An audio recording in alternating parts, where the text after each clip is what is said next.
आज के इस टॉक शो में बाबा की इन चतुर्भुज विभूतियों का बहुत बहुत अभिवादन है और अभिनंदन है। और इसके साथ ही मेरा सबसे पहला प्रश्न भी भ्राता अमीर चंद जी से रहेगा।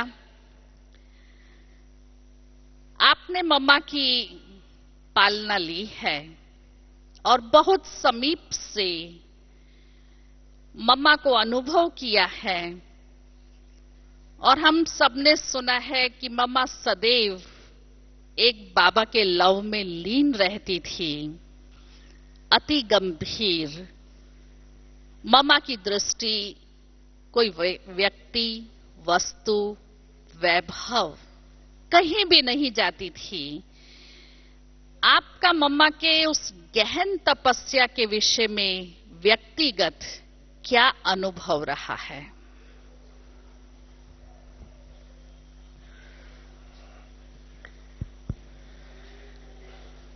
ओम शांति।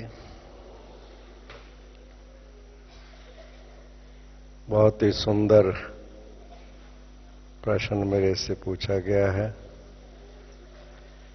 प्यारी मां के संबंध में लगभग मैं समझता हूं 6 वर्ष से ज्यादा समय मम्मा के साथ गुजारे। उन दिनों में मम्मा और बाबा, जैसा कि आपने सबने सुना भी होगा, कि सेवा केंद्रों पर चक्कर लगाने भी जाया करते थे, और मधुबन में भी मम्मा का रूप हमने देखा। बहुत जो मुझे बात मम्मा की खास बहुत अनुभव हुई व्यक्तिगत स्तर पर कि मम्मा की इतनी महान दिव्यता, मगर उनका इतना निर्माण व्यवहार बच्चों के लिए। लगन में मगन, जी हां का पाठ, अटूट निश्चय, दृढ़ता की मूर्ति, सदा तपस्वी रूप और स्नेह का बैलेंस मम्मा के जीवन में मैंने देखा। मैंने देखा कोई भी भाई बहन, चाहे वो ज्ञान में चलता या नहीं, जैसे मम्मा के समीप आता, उनकी दिव्यता का प्रभाव उन पर पड़ता। मुझे एक छोटी सी घटना याद आ रही है। ये बात 1960 की बिगिनिंग की है। मम्मा टूर पर थी और मम्मा सहारनपुर में मम्मा को पहुंचना था। मैं उन दिनों में करनाल में था, हरियाणा में। जैसे समाचार मिला, हम लोग काफी भाई बहनें मिलकर के हमारी मनोहर दादी जी के साथ सहारनपुर पहुंचे। स्टेशन पर हम लोग रिसीव करने के लिए मम्मा को पहुंचे। उन दिनों में साधनों की तो बहुत कमी होती थी। ट्रेन में ही मम्मा सहारनपुर पहुंची। मगर मैंने देखा कि जैसे मम्मा की बोगी स्टेशन पर पहुंची, प्लेटफार्म पर भीड़ उमड़ पड़ी, भीड़। बाबा के बच्चों की बात नहीं मैं कर रहा, कोई भी प्लेटफार्म पर कोई कर्मचारी, अधिकारी, सब लोग लाइनों में मम्मा का साक्षात्कार जैसे करने के लिए। खिंचाव था मम्मा की पर्सनैलिटी में सबको। और मम्मा का वो स्वरूप अति स्नेह का मेरी नजरों में सदा रहता है कि मम्मा में अपनापन हर एक के लिए। और मैं ऐसे समझता हूं कितने भाई बहनों के मैंने अनुभव सुने हैं जो मम्मा के जैसे ही संबंध में यश नहीं पाए, पहले ही दिन बाबा की मूल धारणाओं की, शिक्षाओं की उन पर अमिट छाप लगी और अनेकों का जीवन बदल दिया। ये मम्मा की बहुत बड़ी विशेषता थी जो मैंने अपने जीवन में अनुभव की।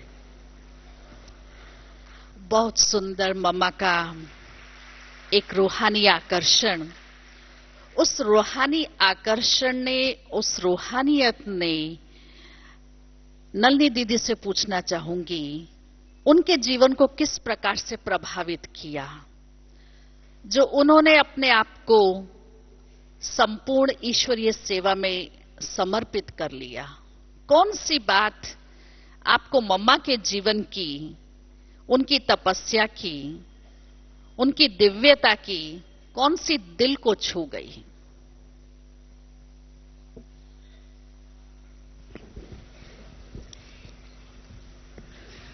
ओम शांति।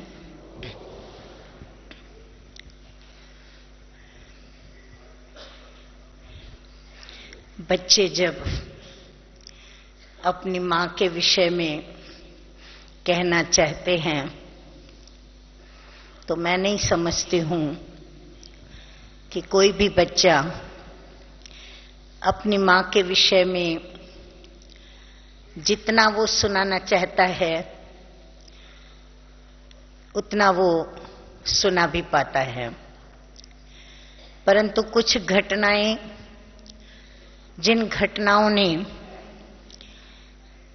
हमारे चरित्र को बनाने में बहुत ही साथ दिया, छोटी छोटी घटनाएं जो मैं आपके पास रखना चाहूंगी कि किस प्रकार हम जब भी विद्यार्थी के रूप में होते हैं तो हमें अपने शिक्षक का कितना रिस्पेक्ट और रिगार्ड रखना होता है, वो मैंने प्रैक्टिकल में मम्मा के जीवन में देखा और मैंने और साथ कईयों ने भी उसको देखकर सीखा। एक बार की घटना है, बाबा ने जानबूझकर ये एक प्लान किया कि आज मैं मम्मा से पहले ही क्लास में पहुंच जाता हूं। जैसे बच्चों के साथ माता पिता एक जीवन के अंदर ऐसी रमणीक बातें करते रहते हैं जो हमारे लिए तो बहुत ही यादगार और आदर्श बन जाती है।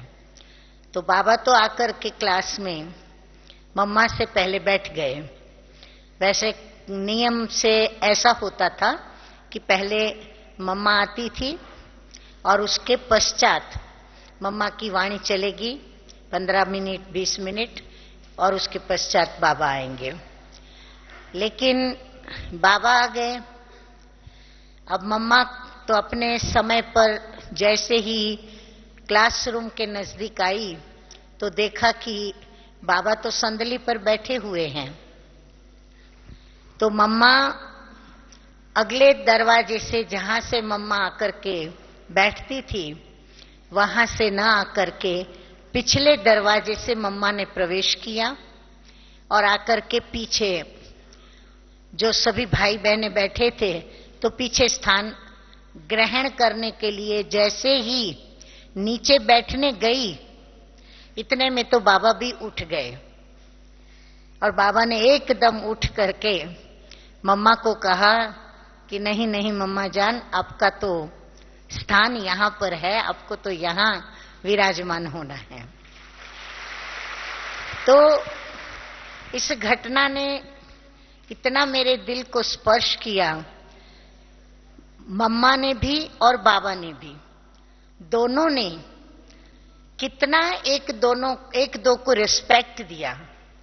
मम्मा ने जैसे स्टूडेंट बन के परम शिक्षक को रिस्पेक्ट दिया और परम शिक्षक ने मम्मा को मातेश्वरी सरस्वती जननी मां को उसके दृष्टि से देखते हुए और उनको रिस्पेक्ट दिया।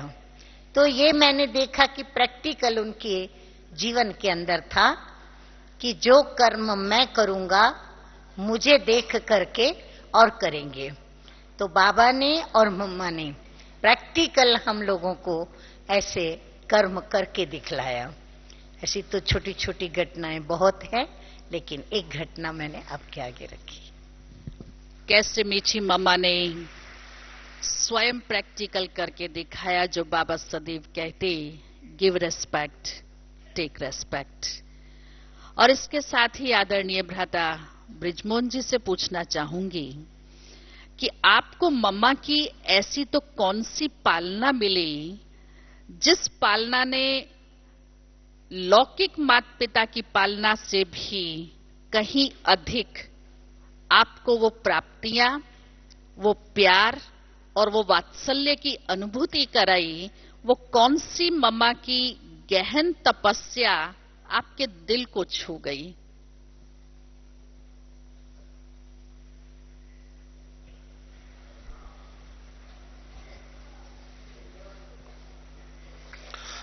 ओम शांति।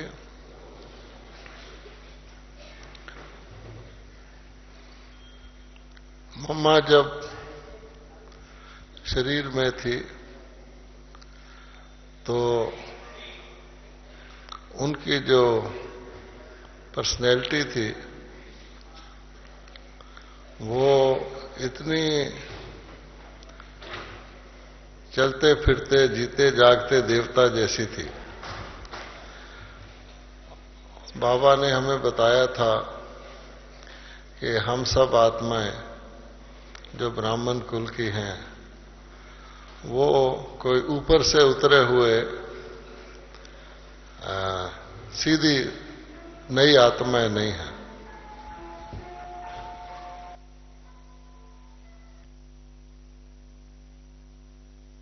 हमने तो वो सीन भी देखे हैं कि जब मम्मा की माँ भी मम्मा की गोद में जाती थी, बाबा भी मम्मा को मम्मा कहते थे और सचमुच उनका बोलती नहीं थी मम्मा ज्यादा, लेकिन उनकी पर्सनैलिटी इतनी पावरफुल थी कि दो जने आपस में नॉर्मल आवाज में भी बात कर रहे हों और मम्मा पास से गुजर जाए तो उनकी अपने आप आवाज टोन लो हो जाती थी। यानी मम्मा बिल्कुल जैसे फरिश्ता साए की तरह चलता है। तो उन्होंने हमेशा हमें अपने व्यवहार से ही बहुत मीठा बोलती थी और किसी को भी जैसे हमें पत्र लिखेगी, हालांकि मैं बहुत छोटा था, लाडले ब्रिजमोहन जी के बगैर मम्मा ने कभी किसी को संबोधित नहीं किया।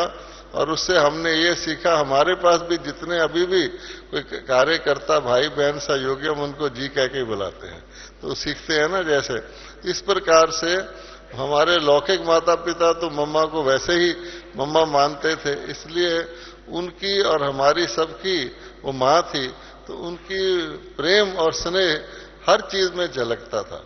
तो इसलिए हमने उनको बहुत ही ज्यादा उस वक्त के मौके के अनुसार, जैसे परफेक्ट कोई आत्मा ने ज्ञान धारण कर लिया हो और एक मॉडल बन जाए, वो हम मम्मा को देखते थे और बड़े फख्र से दूसरों को भी कहते थे ये देखो हमारी मम्मा है।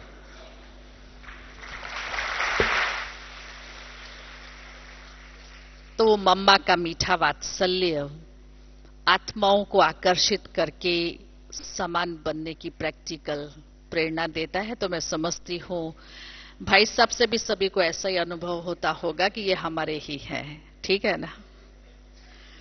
और अब हम चल रहे हैं अपनी मीठी मम्मा के उन क्षणों की ओर, जबकि मीठी मम्मा को अंत के समय में शारीरिक व्याधि भी थी, परंतु उस समय भी मम्मा इतनी गहन बाबा की याद में, तपस्या में, अपनी उन श्रेष्ठ शक्तिशाली समर्थ स्मृतियों में रही, जो मम्मा की वो स्थिति भी हर एक को अपनी ओर आकर्षित करती रही। तो चक्रधारी बहन जी, आप हमको ये बताने में मदद करिएगा कि ऐसी मम्मा की वो तपस्या की गहनता, उसका राज क्या था, उसकी कोई झलकी का आप अनुभव कराइए।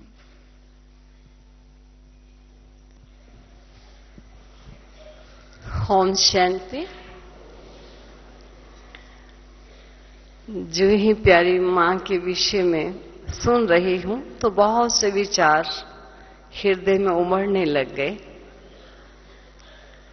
क्योंकि मुझे मेरे जीवन के निर्णय करने में और सेवा केंद्र में रहने का विशेष सौभाग्य देने के लिए मामा ही निमित्त बनी। मैंने एक बार मामा से कहा, मामा दिल्ली आए हुए थे, कि मामा मेरे जीवन का फैसला आपको करना है।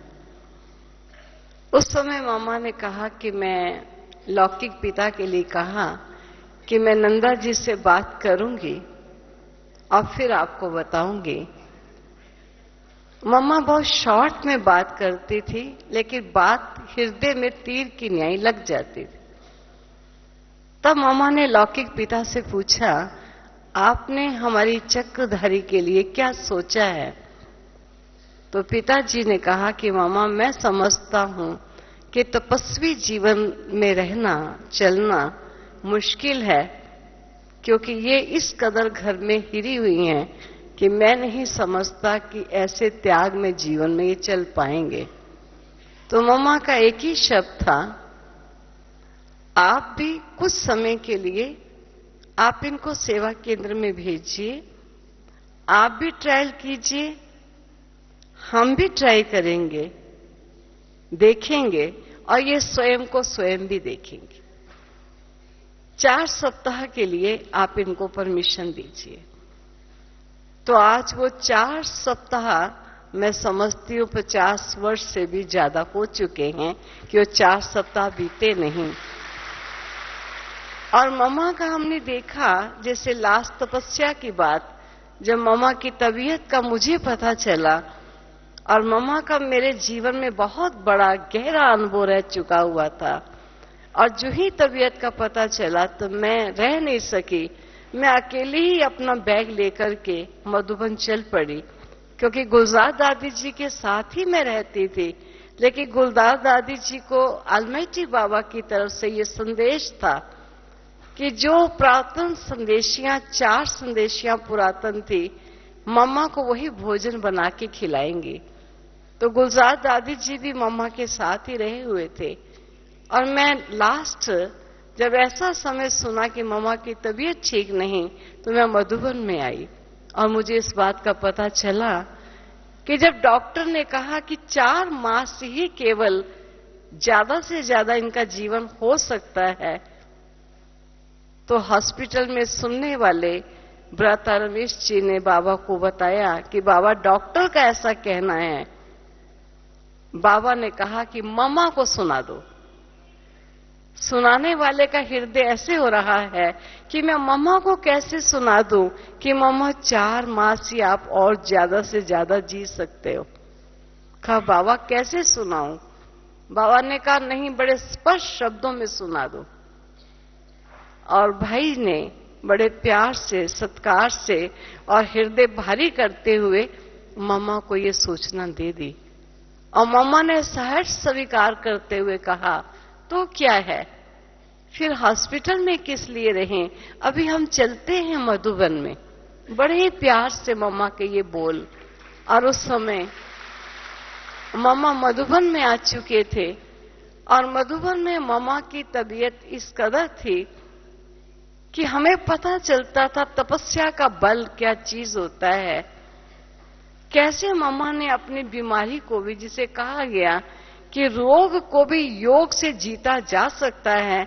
जीतने का मतलब ये नहीं कि आयु पूरी नहीं की जा सकती, लेकिन रोगी का रोग की हाय हाय की आवाज नहीं हो सकती। तो मम्मा की तबीयत का इस कदर जो स्टेज आ चुकी थी, लेकिन अगर मम्मा से आधा घंटा भी कोई मिलने आते थे तो मम्मा ऐसे हंसते हुए प्यार से मिलते थे जैसे मम्मा को कुछ नहीं है। और वो दिन थे मम्मा के लास्ट डेज थे। ये मम्मा की तपस्या का स्वरूप था कि बाबा कैसे मम्मा के हाथ में अंगूर रखवा रहा है और मम्मा का हाथ पकड़ के सबको दे रहा है। ये दृश्य मैंने सारा ही अंत का देखा हुआ है। और बाबा ने कहा धोबी है, माली है, जो भी हैं, सभी आज मम्मा से अंगूर लेकर जाएंगे। लेकिन मम्मा की तपस्या का स्वरूप ऐसा है कि हर एक को अंगूर बाबा दिला रहा है और मम्मा सबको दृष्टि देती जा रही है बड़े ही प्यार से, जैसे मम्मा को कुछ ऐसी बात है नहीं। और उसके पश्चात ये सुनते हैं कि मम्मा ने आज पुराना शरीर छोड़ दिया है। तो मम्मा की तपस्या का जो मैंने स्वरूप देखा, अगर मम्मा का किसी एक ने भी स्पर्श प्राप्त कर लिया, उसके हृदय का विष समाप्त ना हो, ऐसा हो नहीं सकता था। कईयों को हमने दृश्य देखा कि मम्मा बैठी होती थी, बड़े बुजुर्ग माँ माँ करते हुए ऐसा समझते थे कि बस मम्मा से जाके चिपक जाएं, लेकिन कई बार उन्हें रोका जाता था, लेकिन पुनः बार बार आने के कारण मम्मा कहती थी आने दो, आने दो, आ जाओ। और ऐसा सिर यहां रख के बड़े प्यार से सिर को सहलाते हुए, बहुत स्नेह और प्यार का मम्मा का रूप रहता था। सचमुच वो जगदम्बा काली अम्बा क्या होती है, वो जब आंखों से देखा है वो दृश्य सारा याद आता है। और कैसे बाबा की वफादार थी। बाबा जब महावाक्य सुनाते थे, मम्मा एक सेकंड के लिए भी मुंह इधर उधर नहीं करती थी, केवल बाबा की तरफ ही देखती थी, ऐसे बैठी रहती थी। और बाबा ने एक बार कहा कि कैसे आज का इंसान वानर बन चुका, जिसमें पांचों विकार आ गए। तो बाबा ने कहा मम्मा तुम भी तो बंदरी बन गई थी। मम्मा ने कहा जी बाबा। मानो देह अभिमान जरा नहीं है, अंश मात्र नहीं है, और बाबा जो कह रहा है सत्य कह रहा है। तो मैंने मम्मा का बहुत तपस्वी स्वरूप क्या होता है, तपस्या की शक्ति क्या होती है, प्राणी के परिवर्तन कैसे आता है, मम्मा का बोल हृदय को स्पर्श कैसे करता है, मनुष्य के जीवन का परिवर्तन कैसे होता है, ये तो बहुत गहन अनुभव है जो अभी आप सबसे भी सुन रहे हैं। ओम शांति।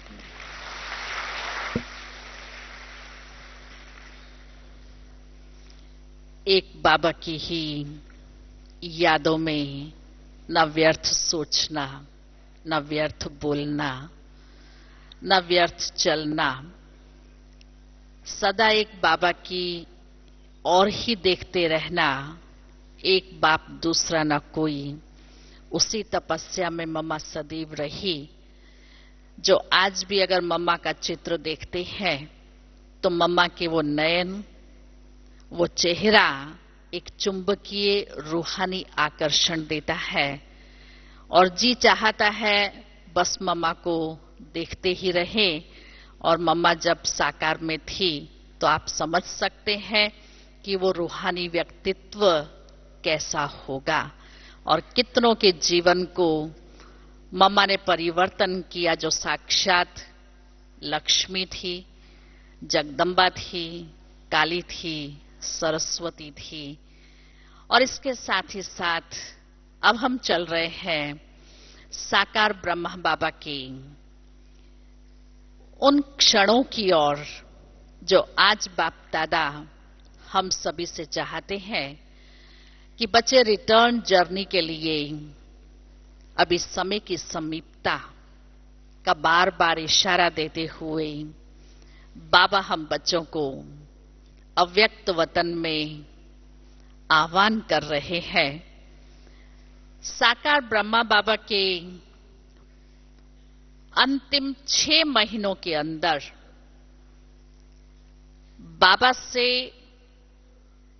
आपने विशेष क्या अनुभव किया, जिससे आपको महसूस हुआ कि बाबा अपनी संपन्न संपूर्ण कर्मातीत स्थिति की ओर, अथवा जिसको शायरों ने कहा है आदम को खुदा ना कहो, आदम खुदा नहीं लेकिन खुदा के नूर से वो जुदा नहीं, इसकी अनुभूति नलनी दीदी आपकी क्या रही?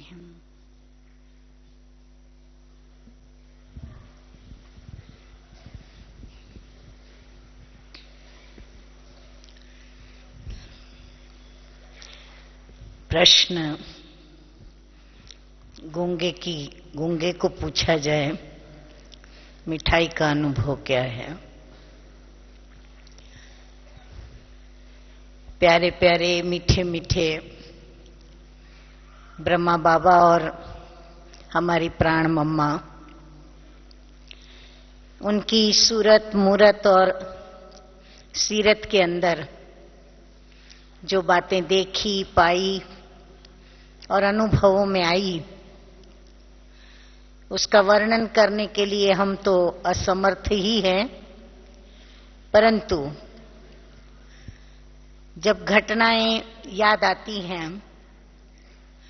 तो फिर मन करता है कि जो भी बोल सकें, जैसा भी बोल सकें और जितना भी हम आपको सुना सकें हम सुनाएं। इसलिए ताकि ब्राह्मणों को भी ये अनुभव कराने की हमारी चेष्टा है कि अपने पिता को यथार्थ रीति से अपने दिव्य नेत्र से देखें, दिव्य बुद्धि से समझें और अनुभव करें। पिताश्री ब्रह्मा बाबा जो कि छोटे बच्चों के साथ, छोटे युवाओं के साथ, उनके सखा, बुजुर्गों के साथ बुजुर्ग, जैसी व्यक्ति सामने आती थी वैसा बाबा का स्वरूप रहता था। परंतु कभी कभी मैं देखती थी कि छोटे बच्चे भी बाबा के आगे आकर के बैठते थे तो बाबा उनसे छोटे बच्चे की तरह बात नहीं करते थे। मैं अपना ही अनुभव बताती हूं। ऐसा लगता था कि बाबा जैसे हमारे अगले पिछले जन्मों के चक्र को देखते हुए और हमसे बात करते थे, तो बड़ा समझ के बात करते थे और ऐसी गुह्यता की बातें हमें सुना देते थे कि हम उस पर सोचते ही रह जाते थे। तो एक बार मीठे मीठे बाप दादा के साथ पांडव भवन में बाबा की जो कुटिया है उस कुटिया में मैं बैठी थी, बाबा के साथ खेल रही थी, बातें भी हो रही थी। अचानक खेलते खेलते बाबा बिल्कुल शांत होके कहीं खो गए। बाबा के हाथ में खेल के साधन ऐसे ही रह गए और मैं बाबा को देखने लगी कि बाबा कहाँ खो गए। मैं भी बाबा को देखते देखते बाबा के वो वाइब्रेशंस से इतनी प्रभावित रही कि मैं भी शांत हो गई और फिर कुछ ही क्षणों में बाबा जैसे जहां चले गए थे या जहां भी खो गए थे वहां से वापस लौटे और फिर से मुझे बहुत मीठी प्यार भरी दृष्टि देने लगे। परंतु मैंने जब वो दृष्टि ली तो मैं कुछ अपनी धड़कन चूक गई थी, ऐसा कुछ मुझे लगा और कुछ हल्की सी घबराहट का मैंने अनुभव किया था। तो मैंने बाबा को कहा कि बाबा आप कहाँ गए थे? तो बाबा ने फिर मुझे बहुत प्यार भरी मीठी दृष्टि दी। परंतु बाबा की वह प्यार भरी मीठी दृष्टि में जो मैं आज वर्णन कर पा रही हूं, तभी तो मैं उस बात को बस जैसे सामने बात आई और चली भी गई, बाबा ने ऐसे मेरी बुद्धि से निकाल दी थी जो मुझे काफी समय तक वो बात बाबा के अव्यक्त होने के पश्चात भी याद नहीं आई थी। परंतु बाबा मुस्कुराए। मैंने बाबा को कहा कि बाबा मुझे ऐसा क्यों लग रहा है कि आप हमसे दूर जा रहे हैं। बाबा, कहीं आप हमको छोड़ के चले तो नहीं जाओगे? तो फिर बाबा ने वापस बहुत राज भरी दृष्टि दी। वो दृष्टि भी कुछ अलग सी महसूस हो रही थी। बाबा ने दृष्टि दी और उस दृष्टि से ही जैसे कि बाबा ने मेरे उस संकल्प को जैसे खींच करके अपने में समा लिया।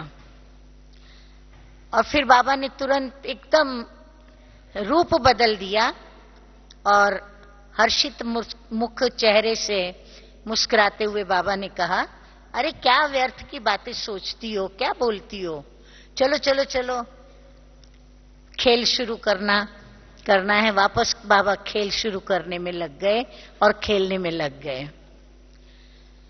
ये घटना मुझे आज भी जब याद आती है तो मैं बाबा की इस विशेषता को याद करती हूं कि बाबा हमारे मन के अंदर संकल्प से भी, भले उस समय कुछ परखने की बात मेरे दिमाग में आई कि बाबा दूर जा रहे हैं, माना बाबा कर्मातीत स्थिति को प्राप्त कर रहे हैं, परंतु उससे मेरे हृदय में जो घबराहट की लहर आई और संकल्प ने मुझे जो दुखी करने का अंदर में जो चल रहा था, तो बाबा जैसे वो भी बच्चों का नहीं चाहते कि मेरे बच्चे कोई ऐसी बातें सोचकर मन से भी दुखी हो। जैसे माँ बाप का होता है, माँ बाप बच्चों का कभी भी कोई भी दुख बर्दाश्त नहीं कर पाते। तो मैंने बाबा की प्रैक्टिकल स्थिति देखी कि कैसे कर्म करते, उठते बैठते, खाते पीते खेलते।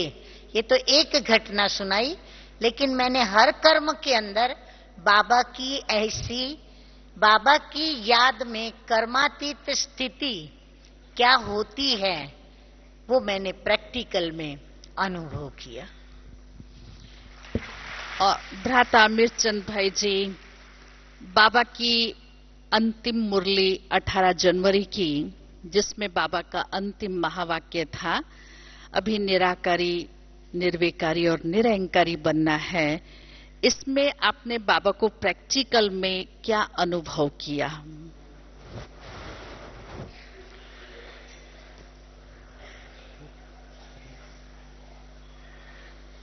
बाबा के ये मधुर बोल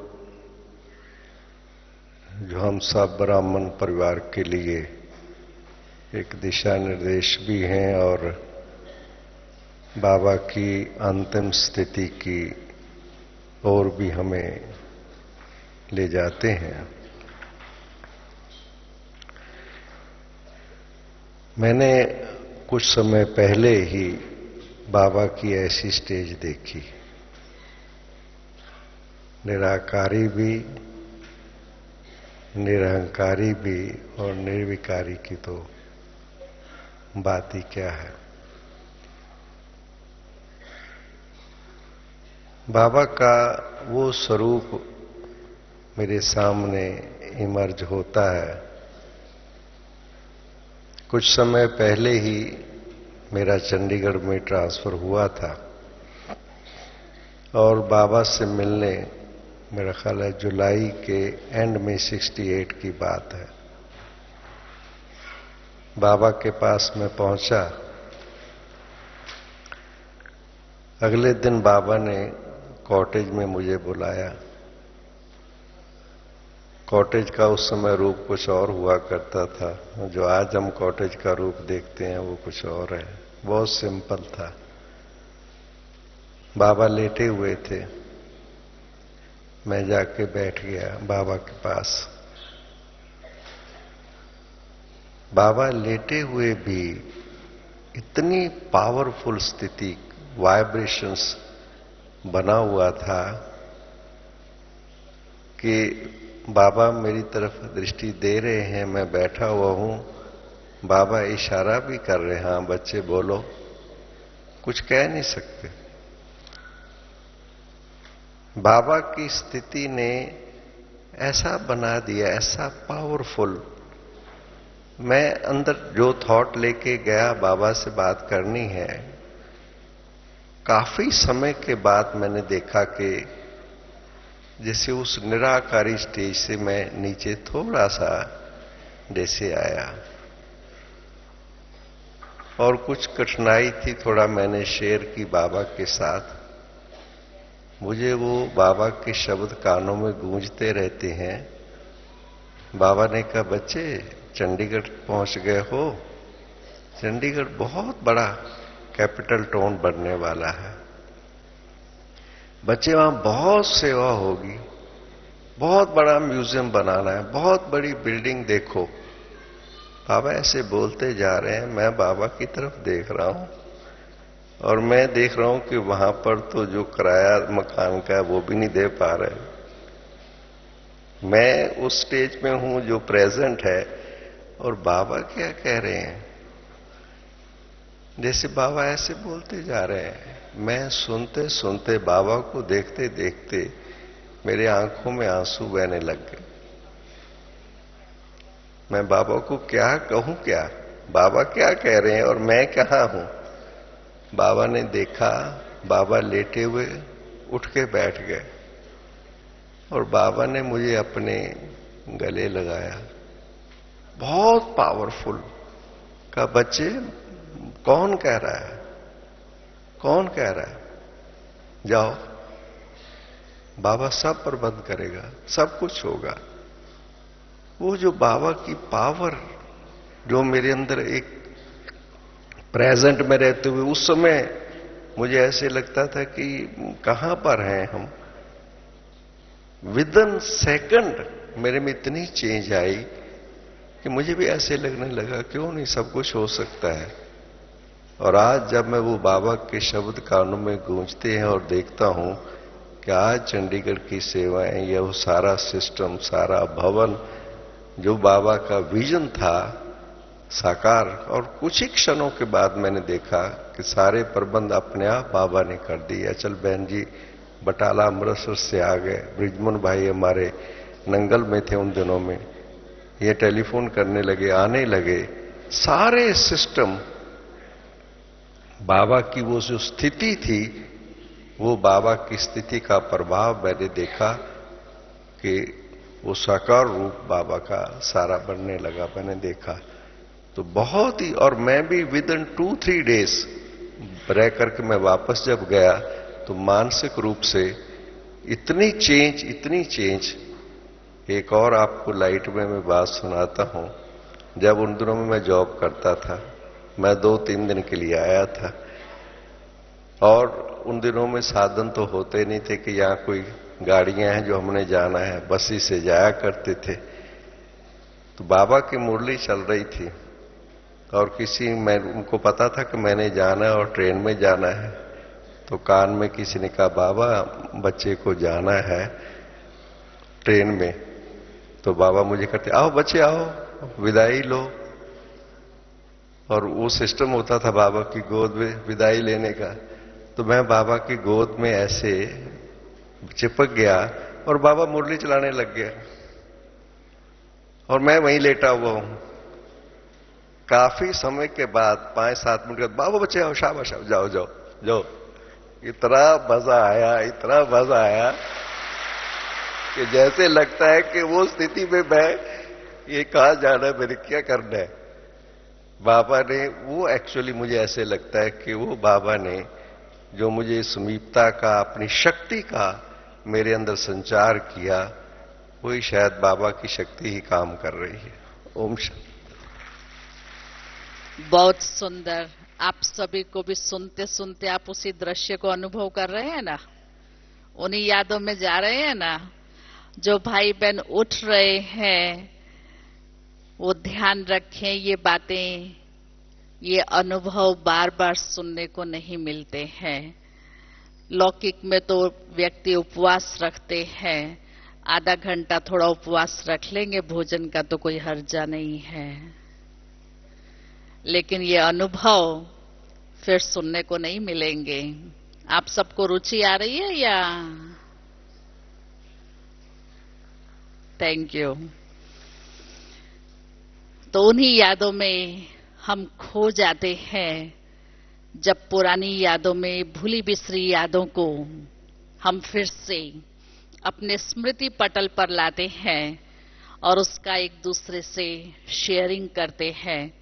तो आदरणीय चक्रधारी दीदी जी से अनुरोध करती हूं कि जब बाबा के अव्यक्त होने से पहले लास्ट बाबा से आप मिले, उस समय आपने बाबा में वो संपूर्ण स्थिति की क्या क्या अनुभूतियां की और कितना समय पहले आप लास्ट बाबा से मिले? ओम शांति। मुझे जहां तक याद आता है, मैं 1 मास पूर्व ही मिली थी और वही 1 मास पूर्व एक ऐसा समय था कि जब मैं और बाबा के कमरे में दोनों ने भोजन पान किया था। उससे पूर्व कभी कोई 2-3 बैठते थे, लेकिन वो समय था जब मैं अकेली बाबा के साथ भोजन कर रही थी। उस बाबा का छोटा टेबल था और 2 चेयर थी, तो बाबा और हम बैठे थे। याद आता है कि बाबा भोजन करते समय पहले बच्चों को देखते थे, कुछ बातचीत भी होती थी, लेकिन उस दिन बाबा केवल मात्र भोजन की थाली की तरफ देखते हुए और भोजन कर रहे हैं, लेकिन करते हुए भी जैसे भोजन को नहीं देख रहे, देख अपनी उसी ऊंची से ऊंची स्थिति को है। और बाबा बड़े प्यार से छोटी छोटी गिट्टी लेकर बड़े प्यार से खा रहे हैं। लच्छू दीदी उस समय भोजन बाबा को बनाकर देती थी, तो उन्होंने परवल बनाए थे, मुझे अभी सब याद आ रहा है। और परवल को 5 प्रकार से बनाया था। छिलकों को छोटा काट, साबुत, रस्सा वाले, कई प्रकार से परवल की सब्जी थी, लेकिन 5 प्रकार से बनाई थी। तो बाबा तो ऐसे खा रहे थे जैसे नहीं खा रहे या खाते हुए भी कहीं और हैं। तो लच्छू ने मेरे से पूछा, आप बता सकती हो आज की सब्जी क्या है? लेकिन मुझे इतनी खुशी थी कि मैं आज बाबा के साथ खा रही हूं, मुझे कुछ नहीं पता चला कि क्या सब्जी है। एक रोटी भी बहुत मुश्किल से खाई और उसने कहा थोड़ी और ले लो, एक और ले लो, लेकिन मेरे अंदर और रोटी नहीं जा रही थी। बाबा ने इतना ही शब्द कहा, रहने दो बच्ची को, मानो और नहीं खा रही है, छोड़ दो। लेकिन मुझे उस समय ये एहसास हुआ कि बाबा अपने शारीरिक क्रिया करते हुए भी जैसे शरीर से न्यारी स्थिति में है। और एक बार की घटना मैं कई बार सुनाती हूं। जब मैं बाबा के कमरे में एक बार गई, क्योंकि बाबा ने 4 बजे का योग भी बिल्कुल लास्ट समय में ही शुरू किया था, तब हम बाबा से 4 बजे बाबा योग कराने आते थे, शुरुआत किया था। उस समय भी बाबा की बहुत सुंदर बातें, लेकिन वो नहीं सुना रही।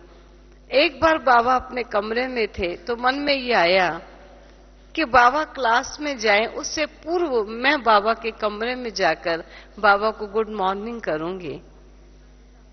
और मैं जब बाबा के कमरे में एंटर की, तो बाबा के कमरे में 0 वाट का लाल बल्ब जल रहा था, बहुत हल्की लाइट थी। और बाबा पलंग पर बैठे, टांगे लटकाकर। मैं अंदर तो चली गई, क्योंकि दहलीज ऊंची थी, उसको क्रॉस कर अंदर तो चली गई, लेकिन मैं बाबा के नजदीक नहीं जा पाई। मुझे ऐसा लगा कि मेरा आगे जाना बाबा को डिस्टर्ब करना है, और मैं वापस भी नहीं जा पाई कि अगर वापस जाऊंगी ये भी डिस्टर्ब करना है। शायद बाबा पूछे, बच्ची आई और क्यों जा रही? मैं वहीं की वहीं खड़ी रही, लेकिन इसी टसल में खड़ी हूं कि अब आगे जाऊं या पीछे जाऊं। परंतु बाबा का ऐसा सुहावना स्वरूप है, सारा कमरा लाइट से भरा हुआ है, साइलेंस पूरी है। बाबा बैठे जरूर हैं, लेकिन यहां बैठे हुए भी बैठे नहीं हैं। कुछ ही क्षणों में ही बाबा ने मेरी तरफ ऐसा इशारा किया, गर्दन से खाली ऐसे कहा कि नजदीक आओ, बोले नहीं। और मुझे शेक हैंड नहीं किया, केवल मेरी एक उंगली ऐसे पकड़कर जैसे कोई शेक हैंड करता है ऐसे बाबा ने किया। और फिर 2 क्षण में मेरे से पूछा कि बच्ची रात को नींद आई? मैंने कहा बाबा बहुत अच्छी नींद आई, क्योंकि उन दिनों मच्छर बहुत हुआ करते थे। मैंने ऐसा सोचा बाबा इसलिए पूछना चाहते हैं कि मच्छरों ने तंग तो नहीं किया। मैंने कहा बाबा बहुत अच्छी नींद आई। बाबा ने कहा बच्चों को नींद आनी नहीं चाहिए। मैं तो एकदम चुप हो गई। मैंने तो नींद आई भी नहीं कहा, मैंने तो बहुत अच्छी आई कह दिया। और बाबा कहते आनी नहीं चाहिए। उस समय बाबा ने कहा कि बच्चे ये बाबा कई बार रात को सो नहीं पाता, बहुत दुखी, बहुत परेशान, बहुत अशांत आत्माओं की आवाजें इस बाबा को सुनने को आती। तुम बच्चों को क्या रहम नहीं आता, तरस नहीं आता ऐसी आत्माओं के ऊपर कृपा करने की भावना नहीं आती जो साकाश शक्ति उन आत्माओं को भी मिल सके? तो मैं इतना ही कहूंगी कि लास्ट बाबा बेहद का बाबा केवल बच्चों का बाबा नहीं था, लेकिन बेहद का बाप है। और बेहद की आत्माओं के लिए सदा मन में बाबा के प्यार था, लेकिन अंत में ऐसा लगता था कि आलमाइटी सर्व शक्तियों का दाता सर्व शक्तियों से बाबा के द्वारा सारे विश्व की आत्माओं को शांति और शक्ति दे रहा है। और यही प्रेरणा अंत में बाबा ने हम बच्चों को भी दी। ये बाबा के तपस्वी स्वरूप का अंत का जो मैं अनुभव बता रही हूं, ये कुछ समय पूर्व का ही मेरा अनुभव है। ओम शांति। बहुत सुंदर। और अभी हम भ्राता ब्रिजमुन जी की ओर बढ़ रहे हैं। भाई साहब, ब्रह्मा बाबा सृष्टि के आदि देव और उसके साथ ही साथ भविष्य के नई दुनिया के फर्स्ट प्रिंस और विश्व महाराजन, अंतिम स्थिति में आपने बाबा की ये दोनों ही स्वरूपों का जो अनुभव किया हमारे समक्ष आप बयान करके उसका अनुभव कराइए।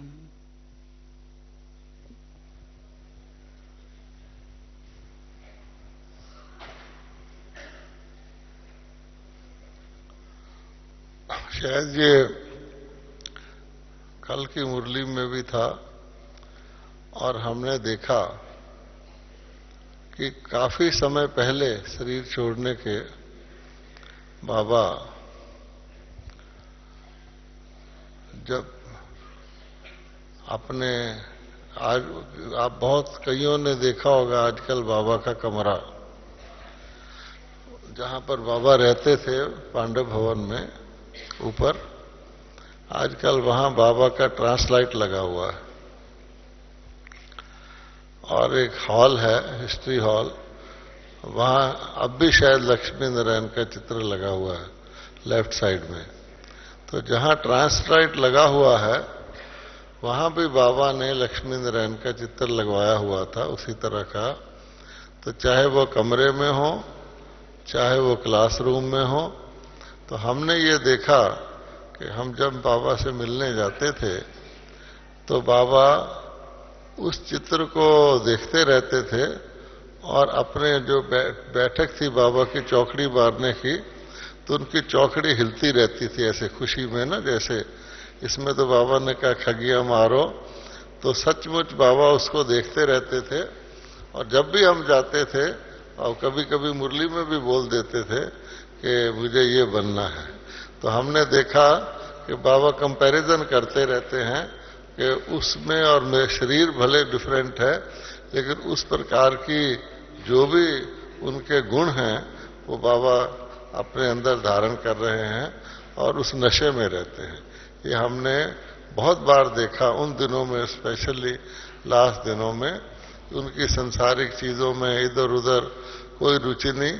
और कई बार तो बाबा बोलते बोलते भी रुक जाते थे, किसी से बात कर रहे हैं, थोड़ी देर रुक जाते थे, फिर बोलना शुरू कर देते थे, जिससे लगता था कि अब वो अपनी संपूर्णता के बिल्कुल समीप हैं।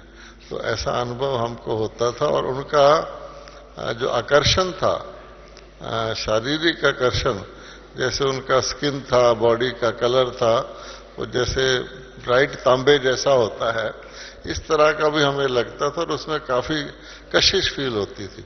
और उनकी आईज में भी काफी मैग्नेटिक पुल फील होता था। उससे हम समझते थे कि अब ये बाबा जो है संपूर्ण बन रहा है और देवताई जो लक्षण है वो बाबा के अंदर आ रहे हैं।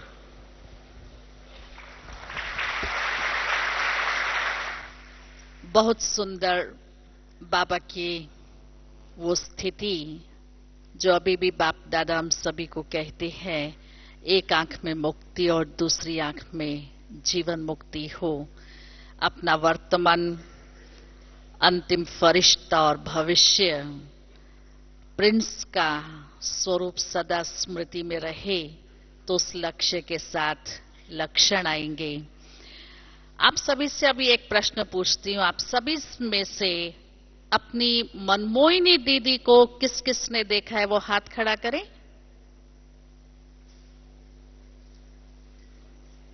बहुत गिनती की आत्माएं हैं।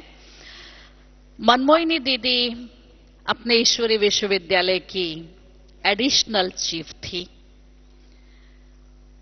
और सिंध हैदराबाद में उन दिनों में उनका लौकिक परिवार एक नामी ग्रामी परिवार था।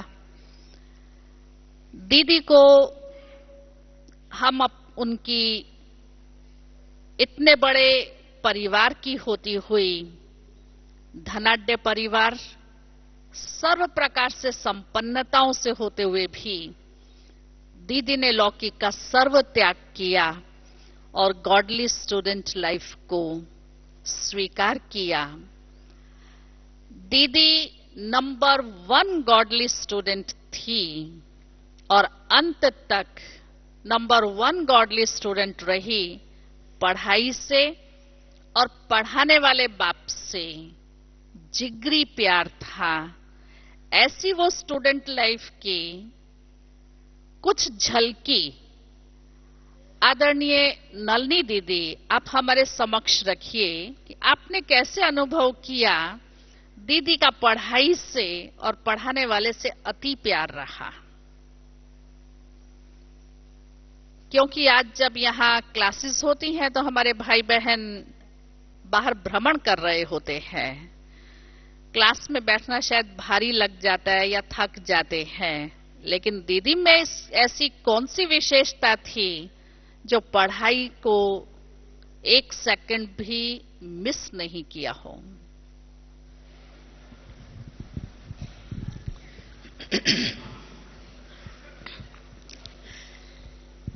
जब हम हमारी प्यारी प्यारी अति सर्वशक्तिशाली बड़ी दीदी जी को याद करते हैं तो एक सुचारू रूप से शासन करने वाले शासनकर्ता विश्व महाराजन का स्वरूप सामने आता है। दीदी जी का व्यक्तित्व ही ऐसा था कि जिस व्यक्तित्व से कोई भी प्रभावित हुए बिगर नहीं रहता। और दीदी जी की जो पढ़ाई की लगन इतनी बेहद थी,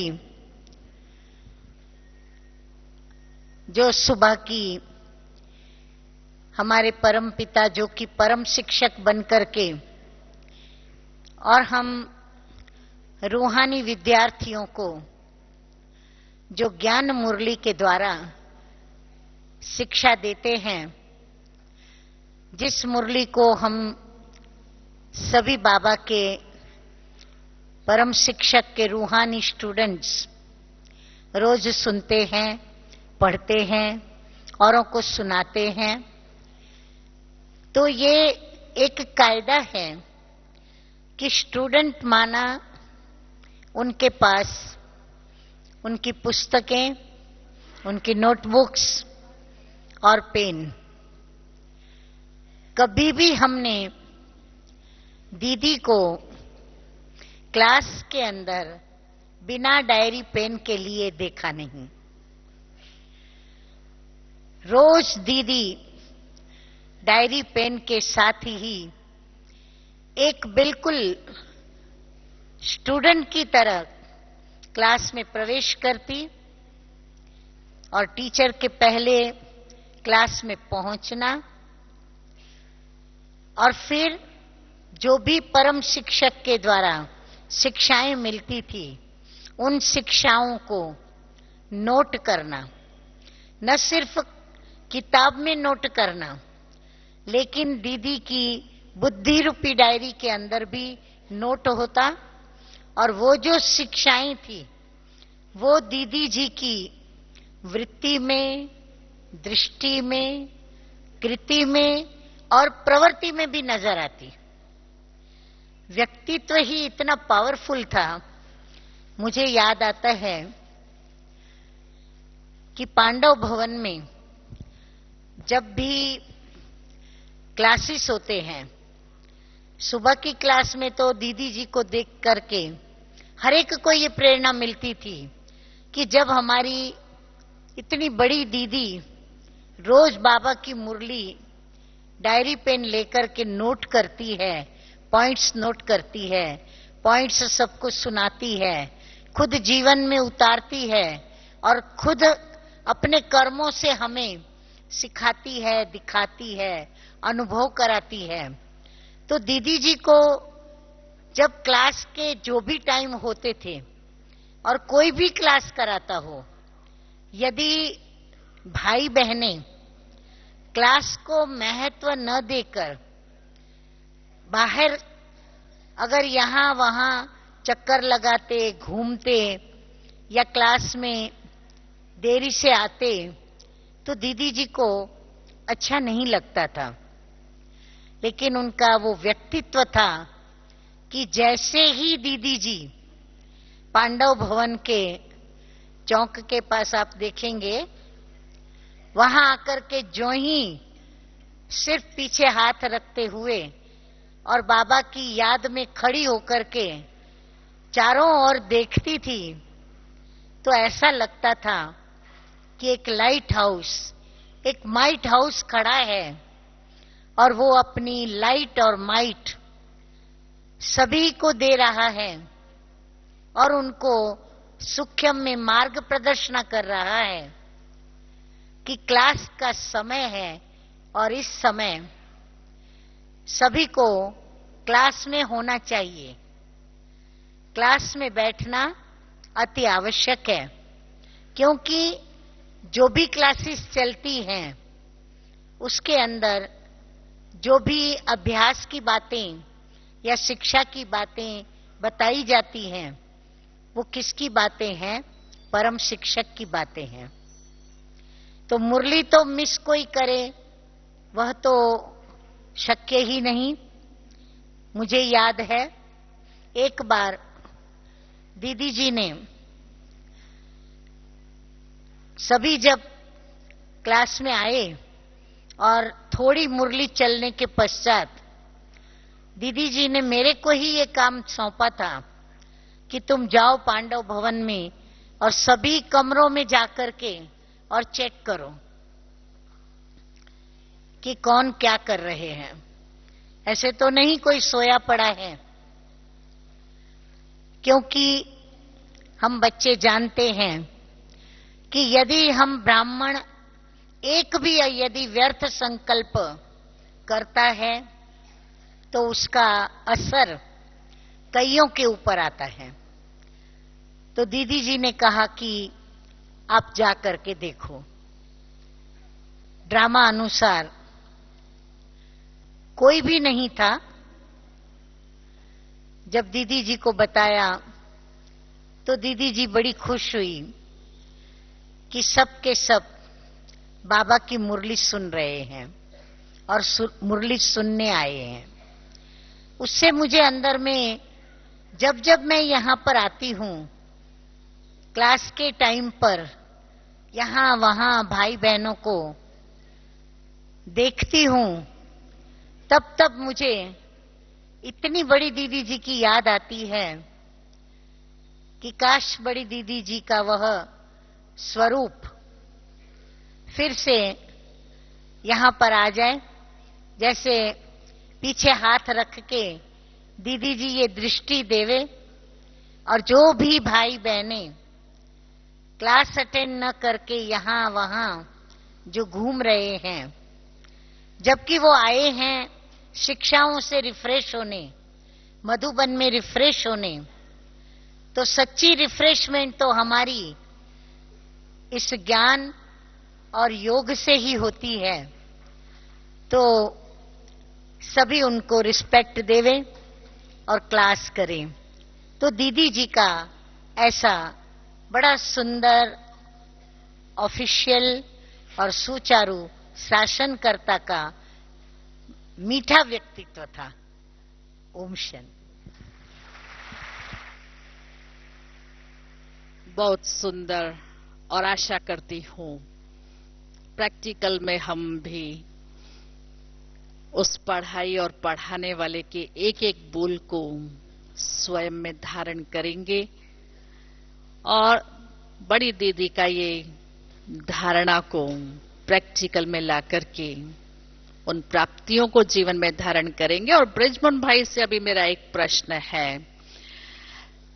साकार बाबा जब अव्यक्त हुए तो अपनी आदरणीय दादी प्रकाशमणि जी के हाथ में हाथ और उसके साथ ही बाप दादा ने सर्व शक्तियां दादी को विल की, लेकिन बाबा के अव्यक्त होने के साथ धीरे धीरे ये यज्ञ का स्वरूप बहुत विशाल होता गया, सेंटर्स वृद्धि को प्राप्त होते गए और इतना बड़ा वृक्ष बन गया। आपकी दृष्टि में दादी जी की ऐसी कौन सी विशेषताएं, योग्यताएं और धारणाएं थी जिन्होंने यज्ञ को इतना सुचारू रूप से चलाया और इतने विशाल यज्ञ को संभाला? वो गुह्य राज क्या था?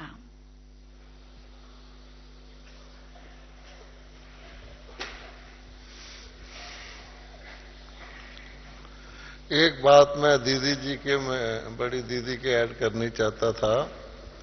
दीदी जी सारा दिन पत्र लिखवाते थे क्योंकि सारे यज्ञ का कारोबार था और सब सेंटरों को जहां से भी पत्र आते थे उसका जवाब लिखाते थे।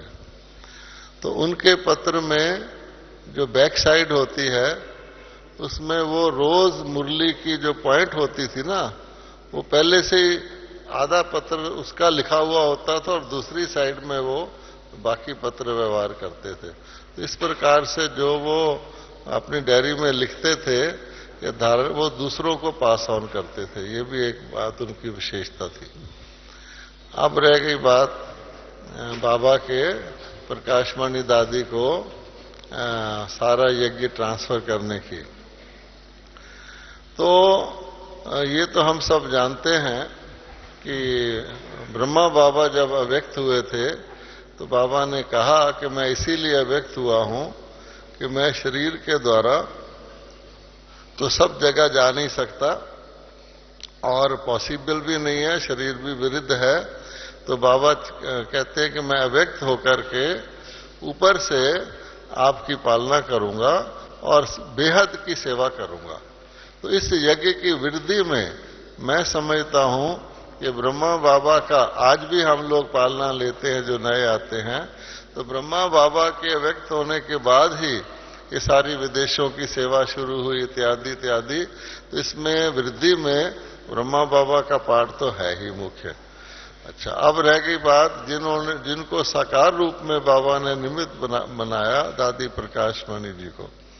तो दादी प्रकाश मणि जी की जो बाबा ने लास्ट 3 शब्द कहे थे कि ये होना चाहिए, अभी पहले आपको सुनाए भी गए हैं, निमित्त, निर्माण और निर्विकारी। तो ये दादी जी में परफेक्टली थे और वो उन्होंने उसका वो स्वरूप थी। तो इसलिए बाबा ने वैसे तो हाथ दे करके शक्ति दी, ट्रांसफर हम लोगों को विजिबली पता लगे कि भाई ये बाबा ने अपनी शक्ति इनको ट्रांसफर की, लेकिन ये उनकी पर्सोनिफाइड रूप था दादी प्रकाश मणि जी में। एक तो नम्रता, निर्माणता, कि अपनी पर्सनैलिटी को बिल्कुल छुपाकर, ब्रह्मा बाबा में तो जब शिव बाबा आते थे तो उनकी पर्सनैलिटी गौन हो जाती थी और शिव बाबा का चलता था, लेकिन इन्होंने भी अपनी पर्सनैलिटी को छुपाकर हर एक को ये ना देखकर वो राइट है या रॉन्ग है, वो कैसा है, हर एक को संतुष्ट रख के, और पूरी पता भी नहीं लगता था कि प्रकाश मणि दादी को पुरुषार्थ कर रही है, लेकिन और सम्मान देकर सबको दादी ने जो चलाया है उससे हर एक के दिल में उनके लिए रिस्पेक्ट पैदा हुआ। और जो बाबा ने उनको शुरू से ट्रेन किया था और वो ट्रेनिंग उन्होंने फिर बिल्कुल परफेक्ट रूप में लाई अपने जीवन में, और जो भी उनके आसपास रहते रहे हैं सब यही कहते रहे हैं कि भाई दादी ने बिल्कुल ही नम्रता का और सम्मान देने का स्वरूप, और अपना कुछ नहीं निमित्त करके, कभी दादी की भाषा में मैं आया हो बहुत मुश्किल है। मुरली भी सुनाते थे तो ऐसे लगता था बाबा की मुरली को बोल रहे हैं। नहीं, सेवा करके आते थे तो भी ऐसे नहीं कहते थे मैंने ये किया ऐसे हुआ ना, निमित्त। और इसलिए वो जो निमित्त बना और निर्माणता और दादी में निर्विकारता तो शुरू से ही थी। तो इन फैक्टर्स के कारण से वो आदर्श हमारी हेड रही और उससे सेवावृत्ति को पाई। बाकी इसमें ड्रामा का भी हाथ है और अव्यक्त बाबा का भी बहुत हाथ है और बाकी भी जो सहयोगी उनका भी हाथ है। बहुत सुंदर। और अब आदरणीय चक्रधरी दीदी जी को फिर से मैं मनमोहिनी दीदी की ओर ले चलती हूं। दीदी का दिल्ली के साथ बहुत समीप का संबंध रहा, बहुत आना जाना रहा, इसलिए आप दीदी के बहुत बहुत समीप रही हैं। दीदी की वो स्टूडेंट लाइफ की वो झलकियां जिन्होंने आपके जीवन पर बहुत गहरा प्रभाव डाला है, क्योंकि आपका भी पढ़ाई से, स्टडी से बहुत प्यार है। कुछ वो झलकियां हमारे समक्ष रखें।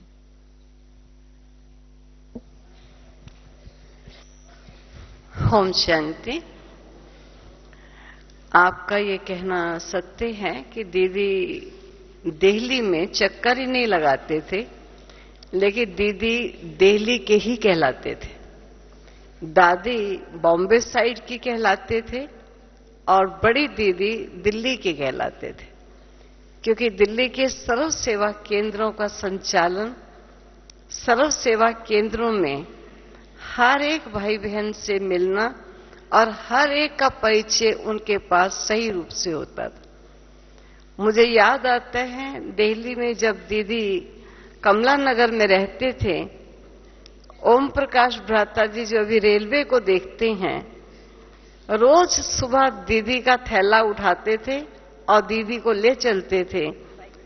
आज दीदी किसी एक क्लास में जाएंगी, कल किसी दूसरी क्लास में जाएंगी, परसों किसी तीसरी क्लास में जाएंगे। सबको मालूम होता था आज के दिन दीदी कहाँ होंगे, और दीदी की क्लास सुनने के लिए सब उतावले रहते थे, क्योंकि दीदी का बाबा से जो प्यार था, मैंने ममा के प्यार का भी अनुभव किया कि बाबा से ममा का क्या प्यार था, और दीदी के भी प्यार का अनुभव किया। ये सचमुच इन आधार मूर्त दादियों का ये पिल्लर रूप बनकर इस यज्ञ को यहां तक पहुंचा देना, ये इनके निश्चय का एक मूल बात थी। और दीदी हर एक को जानती थी और जानकर उनकी विशेषताओं को सेवा में इस्तेमाल करती थी। और जब कन्याएं, जो दीदी ने बहुत सी कन्याओं को सेवा पर भेजा, लेकिन कैसे ट्रेंड करती थी, जब स्वयं जाकर दीदी कुछ युगलों के साथ बैठती या माताओं के साथ बैठती, तो माताएं अपने मन की बात सुनाती या युगल अपने रास्ते में कोई रुकावट की बात सुनाते, तो जो कन्याओं को दीदी समझते कि इनको सेवा केंद्र में आकर जाना है, तो मुझे याद आता, कहते बैठे रहो। हम कभी समझते कि बड़ी पर्सनल सी बात हो रही है, हम उठकर चले जाएं, लेकिन दीदी उठने नहीं देते थे, कहा बैठो और सुनो। तो ऐसा लगता था कि ट्रेनिंग शब्द उस समय नहीं था, लेकिन प्रैक्टिकल ट्रेनिंग कैसे होती है ये हमने अपनी बड़ी दीदी के द्वारा बहुत देखा। और दीदी को पढ़ाई का शौक तो था ही, लेकिन पढ़ाई के साथ दूसरों को हराने का शौक बहुत होता था। दीदी वाणी इस कदर पढ़ती थी कि उसमें प्रश्न निकालती थी और कहती थी, अच्छा बताओ बाबा ने ये बात कैसे कही।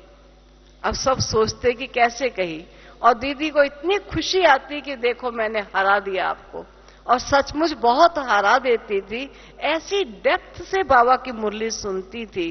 और बाबा के पास जब आते थे तो क्लास के पश्चात दीदी या कुछ अन्य दादियां और कुछ हम जैसी बहनें भी बाबा के कमरे में चले जाते थे। वो चैम्बर की क्लास कहलाती थी, उसे चैम्बर कहते थे। तो बाबा के साथ बैठकर आज के बाबा के महावाक्य क्या थे, तो उसको बैडमिंटन का गेम कहा जाता था कि चलो अभी बैडमिंटन बाबा के साथ खेलेंगे। तो एक तरफ प्रश्न दिया जाता, दूसरी तरफ से उत्तर लिया जाता। ऐसे बाबा के साथ खेल खेल में सारी मुरली को रिवाइज कर देना। और बाबा के प्रति दीदी इतनी फेथफुल थी, इतनी निश्चयात्मक थी कि बाप दादा का अंतर क्या होता है ये दीदी के अंदर कभी सवाल ही नहीं उठा था। बाप दादा दोनों ही सदा सामने हैं। किसको कहूं शिव बाबा, किसको कहूं ब्रह्मा बाबा, ये तो दोनों समान स्वरूप बन चुके हुए हैं। और सचमुच दीदी का सदा ऐसा कोई अच्छी बात सुनती, कोई रमणीक बात सुनती तो यही कहती, चलो चलकर बाबा को सुनाओ, क्योंकि बाबा सारा टाइम सेवा में लगे रहते थे। और बाबा को मालूम होता था ये दीदी ने इनको भेजा होगा। कोई चुटकुला, हम बच्चे लोग थे, कभी कोई चुटकुला सुनाने बाबा को चल पड़ते, कभी कोई कहानी सुनाने चलते। और दीदी को बाबा का भी बहुत ख्याल रहता था।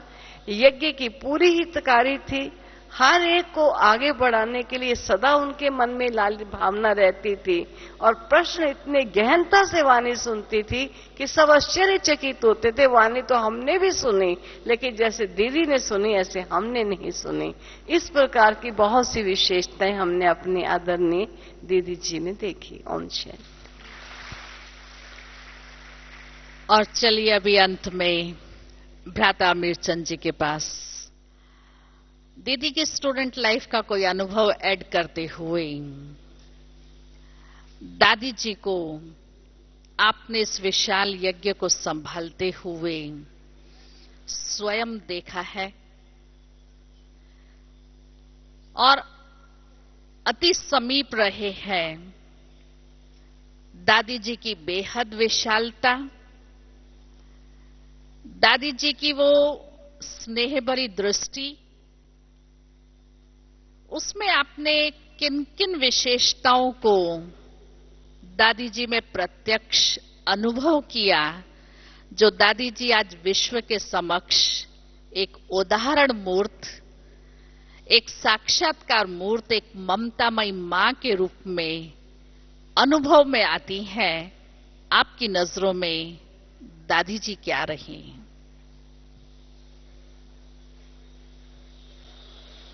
आदरणीय दादी जी के साथ